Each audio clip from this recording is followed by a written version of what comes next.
two scenes best exemplify the Kenyan food security situation. A seesaw between plenty and absolute want, starvation and death. It is a year and a few months ago when such scenes of starvation were witnessed by Kenyans.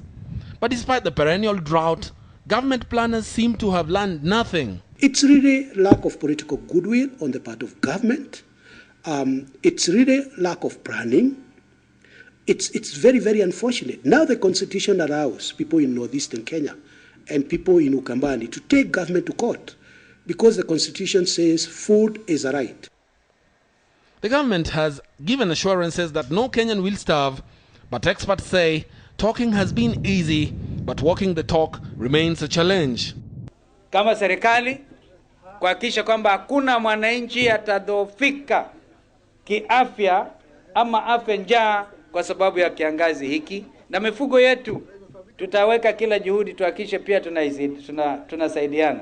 We should hold people that we have held in those esteemed positions accountable and take stock and say, within the last 10 years, how many droughts and how many floods has this country gone through, and what interventions you, as the responsible person in government or the responsible person in charge of National Cereals and Produce Board or the responsible person in charge of the Ministry of Livestock, what interventions have you come up with? The Ministry of Livestock has issued an alert that livestock would die due to drought and has announced plans to buy off the animals before the situation worsens.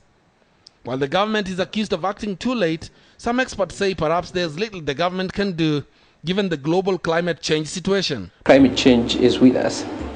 Actually, the biggest question now is to what extent the climate change and climate variability that we are seeing. But there is agreement it's now a race against time to mobilize food from NCPB, strategic grain reserves, to save families in northeastern province and for the government to quickly buy the livestock before they die. Boni Odinga, KTN Prime.